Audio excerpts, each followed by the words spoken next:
Hi, Sterling Allen here of PESN for This Week in Free Energy, April 18th, 2014. You can join us online at freeenergynews.com, or for this particular show, thisweekinfreeenergy.com. We had 3 new QMoGens, the self-loop motor generator system with energy left over this week, come to our attention. One is out of Serbia, Kristan Pejic. I'm not sure how to pronounce that last name, featured on Serbian television. They have an output of 1.5 kilowatts of continuous power, at least in that video. Supposedly, their technology is capable of up to 2 kilowatts, or 2 megawatts. At least according to a guy who saw our first entry on that is from Serbia, and he did some digging on the internet and found quite a few news stories over the years about these guys. And the inventor is actually a very credible person with a lot of inventions to his name. Google gives 1,000 hits on a search on his name. He's been 18 years researching the patent that they filed, and he has a number of other inventions unrelated to energy. They received the Bronze Award on the International Innovation Fair in Belgrade in 2012. This device supposedly is a 6th generation device and looks pretty good. We've had an investor contact them to show some interest in talking about terms and whatnot. Another QMoGen, Edwin S. This is out of India. Video posted in July of 2012. Had very few views on it, just over 100 views, called Free Energy. It's a motor generator system. It also has a flywheel, and it shows it powering a lathe, skill saw or jigsaw, and a light. And 4 years ago they posted a video that looks like a precursor to this one, so they've been at it for a while. And then out of Chile, an inventor, Jamie Inostraza, claims an output of 2.2 kilowatts with an input of 750 watts, and he said he was later able to self-loop it. He says and that system also uses a flywheel. So we've sent email inquiries to these last 2 guys to get some more input, waiting for their response. Solar Hydrogen Trends out of California posted a press release yesterday. Do we start from the Atlantic or Pacific Ocean, they ask, with a claim to a coefficient of performance of 400-to-1 output versus input. And citing Stanley Myers, it's no wonder they're being met with skepticism and reservation by the mainstream, yet they claim to have independent test results to verify their claim. We'll have to wait and see what is real there. The QEG, Quantum Energy Generator, has had some interesting developments in the last week. They said that they're realizing that the QEG is a high voltage, low amperage device, and at 5 amps, 2,000 volts, that's 10 kilowatts, going to require a step-down transformer, and also you're going to have to redo some of the engineering on the coil and whatnot, the insulation, so it doesn't arc. So they're kind of redoing their plans.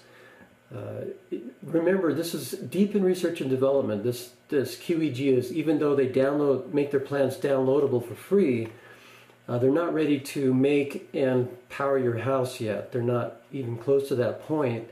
So understand that in sourcing the materials for these things and spending time on this, you're going to be part of the research and development effort, and that's one of the purposes of open source. Interesting conversation about the laminate plates meant to vibrate, which is the main part of the generator according to the QEG team. And Hope Girl was in QEG, or in London, talking about the QEG. Her presentation was cut short due to schedule issues, and supposedly made another presentation the next day. Timothy Thrapp, who's the origin of this technology, of course he got it from other places as well, no one gets all their ideas completely from scratch. They build on the greats before them, including Nikola Tesla, of course. Anyway, he was talking about the QEG, and he says, in addition to high voltages being generated, dominant energy systems can manifest large quantum energy pulses showing up at distances which could cause fires or harm electronic equipment. So a little word of advice from him about the need to be careful with these technologies.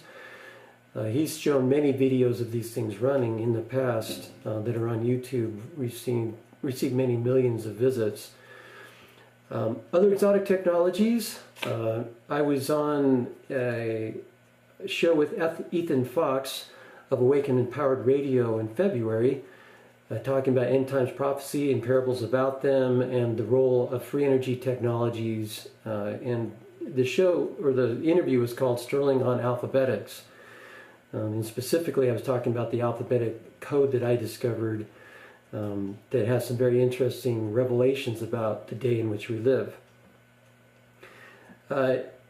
Patrick Flanagan is about to launch a new crowdfunder for the new neurophone that he's come up with. If you go to newneurophone.com, you'll see their pre-launch information, or by the time you listen to this, they may have already launched. They want to make a $99 neurophone. Right now it retails at $800. So he was waiting to get 500 supporters through Facebook before he launched the campaign, and he reached that milestone just a few days ago. His channel has over 50,000 likes on it, Phi Sciences at Facebook. And now the new Neurophone volunteers Facebook page has over 5,000 visits, and so they're ready to go. Posted an article on Saturday about the situation down at the Bundy Ranch. That was Saturday morning, just as things were getting really hot. And posted information about how Harry Reid, who is the Speaker of the House, Senator from Nevada, Democrat, was involved in, with his son, with a $5 billion deal with the Chinese for that land that Bundy's on to make a solar manufacturing plant and a solar collector, a solar array. That deal is presently not on the table, but it was on the table, and they actually broke ground. And on the BLM website, it actually stated that they needed to get rid of Cliven Bundy in order for these things to go forward. That was on their website, and there have been screen copies of that had been circulating around the web. And there's a lot of things about that situation that you need to bear in mind. This isn't just about cattle and tortoises. The tortoises actually thrive with the cattle because they eat the cattle dung, gives them the moisture that they need and also the nutrition that they need. They have been propagating tremendously on the property because of the cattle, and the BLM has been slaughtering, euthanizing the tortoises, and then they go in under the guise of saving the tortoises. And also supposedly there's some, with the grazing fees that are owed. Cliven Bundy says that federal government should not be owning land. That's not in the Constitution that they should own land, except the District of Columbia, Washington, D.C. And that federal ownership of land is unconstitutional. He's been rebelling against that for 20 years. He's willing to pay grazing fees to the state, to the county, but not to the feds. And this has been an ongoing issue. He's been on the speaking circuit, going to different, patriot, conservative slash, not just conservative, but, people who love the Constitution, been going to fairs talking about this stuff for many years. And so it turns out that Harry Reid's chief of staff, former chief of staff, or, some big wig in his office, just last week was inducted into and approved by the Senate to become the head of the BLM. So here you have his son involved in a $5 billion deal on that land to install solar energy. and they've got his chief of staff, former chief of staff, who's been involved in, who's now the chief of the head of the BLM, coming in with the BLM to drive Bundy off. They were killing his cows and running them with helicopters to exhaust them, separating the mothers from the calves.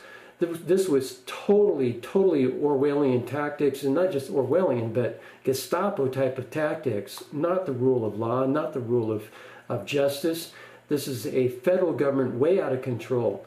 And there was a standoff that day that I posted this article, and I was really taken in by that. Just drove down there myself. They're just 4 hours from here, where this took place at the Nevada-Arizona border. Is just 4 hours south on I-15.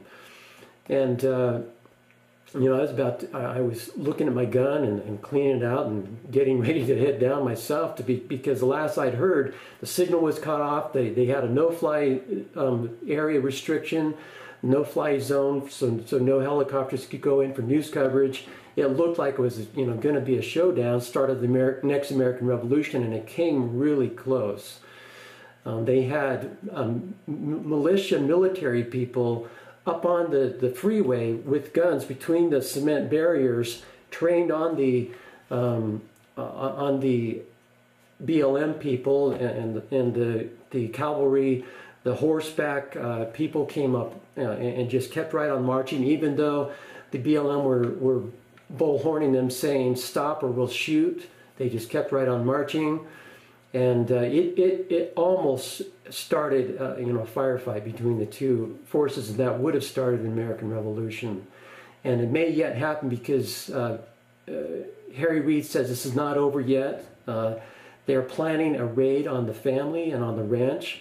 And the Oath Keepers guy, what's his name? Sorry, I can't remember his name. I know his name. It's just on the tip of my tongue there.